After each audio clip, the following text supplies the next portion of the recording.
India airlines. ఈ airlines గురించి అబ్బో దశాబ్దాల కాలం నుంచి రకరకాలుగా వినుంటాం. సో ఈ ఎయిర్లైన్ సేవలకు గూగుల్ రేటింగ్ చూస్తే మాత్రం ఎప్పుడు 3 చుక్కలను మించలేదు. ఇక సర్వీసెస్ విషయానికి వస్తే రివ్యూల గురించి ఎంత తక్కువ మాట్లాడుకుంటే అంత మంచిది. ఈ సంస్థను ఇండియన్ గవర్నమెంట్ నడిపించిన నాళ్ళు ఎన్నో విమర్శలు ఎదుర్కొంది.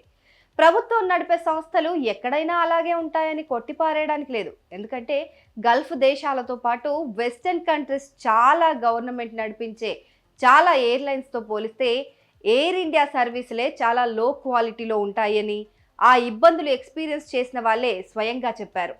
అయితే దాదాపు 3.5 ఏళ్ల క్రితం ఎయిర్ ఇండియాను టాటా సన్స్ కొనుగోలు చేశారు.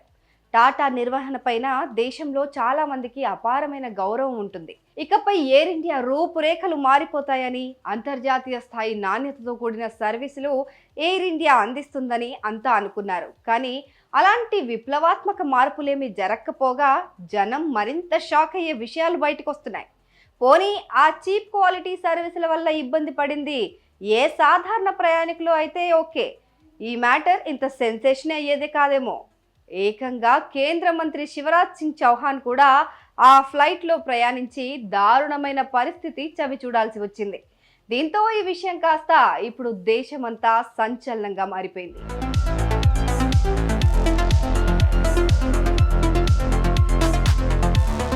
ఎయిర్ ఇండియా టాటా చేతికి వెళ్తే మొత్తం మారిపోతుంది అనుకోవడం మన భ్రమ అని, అసలు ఏమాత్రం మారలేదని స్వయంగా కేంద్ర మంత్రి శివరాజ్ చౌహాన్ చెప్పారంటే ఈ పరిస్థితి ఎలా ఉందో అర్థం చేసుకోవచ్చు. ఇంతకీ ఎయిర్ ఇండియాతో ఆయన ఎక్స్పీరియన్స్ ఏంటో, దీనిపై ఆయన ఎలా స్పందించారో ఈ వీడియోలో చూద్దాం.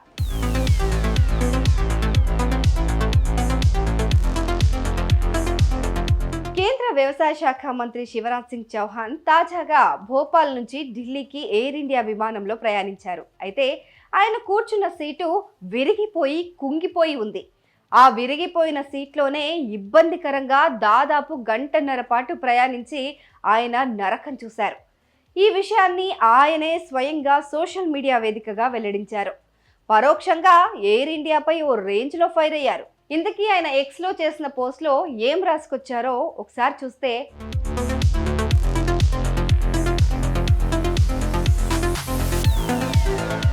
ఈరోజు నేను భోపాల్ నుంచి ఢిల్లీకి వచ్చి పూసాలో కిసాన్ మేళాను ప్రారంభించాను.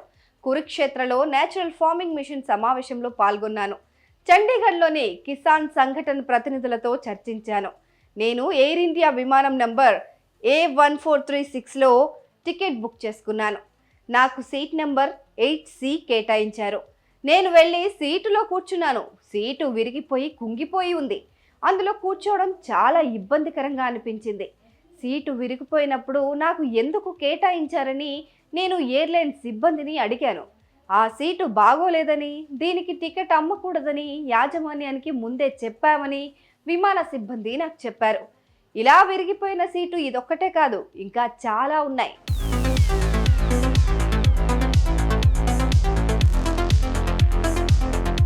నా తోటి ప్రయాణికులు వేరే మంచి సీట్లో నన్ను కూర్చోమని అడిగారు. కానీ స్వార్థం కోసం నేను మరో స్నేహితుడిని ఎందుకు ఇబ్బంది పెట్టాలి?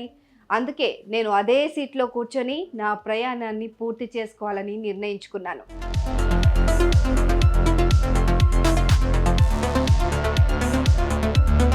టాటా గ్రూప్ చేతిలోకి వెళ్ళిన తర్వాత అయినా ఎయిర్ ఇండియా సేవలు మెరుగుపడతాయని నేను భావించాను. కానీ అదంతా నా భ్రమ అని ఇప్పుడు అర్థమైంది. కూర్చోవడంలో ఉన్న అసౌకర్యం గురించి నేను పట్టించుకోను. కానీ పూర్తిగా డబ్బులు వసూలు చేసిన తర్వాత ప్రయాణికులను చెడిపోయిన అసౌకర్యమైన సీట్లలో కూర్చోబెట్టడం అనైతికం. ఇది ప్రయాణికులను మోసం చేయడం కాదా?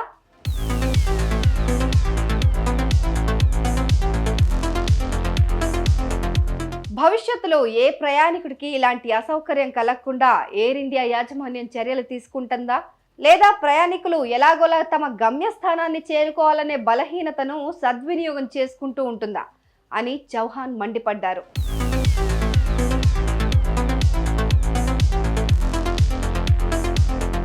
ఎయిర్ ఇండియాను 1932లో జేఆర్డి టాటా స్థాపించారు.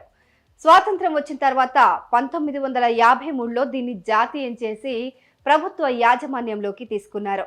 అయితే ప్రస్తుతం ఉన్న ప్రైవేట్ ఎయిర్లైన్స్తో పోటీ పడలేక అప్పుల్లో కూరుకుపోయిన ఎయిర్ ఇండియాను అమ్మేయాలని మోదీ గవర్నమెంట్ నిర్ణయించింది. దీంతో 2021 అక్టోబర్లో అదే టాటా గ్రూప్ 18,000 కోట్లకు ఈ ఎయిర్ ఇండియాను కొనుగోలు చేసింది. ఈ ఒప్పందంలో ఎయిర్ ఇండియాకు ఉన్న 15,300 కోట్ల రూపాయల అప్పును కూడా టాటా స్వీకరించింది. అయితే టాటా చేతికి వెళ్లిన ఎయిర్ ఇండియా సర్వీసుల్లో పెద్దగా మార్పు రాలేదని ఇప్పుడు కేంద్ర మంత్రి సోషల్ మీడియా పోస్టుతో అందరికీ అర్థమైంది. చూడాలి మరి ఈ ఘటనతోనైనా ఎయిర్ ఇండియా స్థితిగతులు మారుతాయేమో.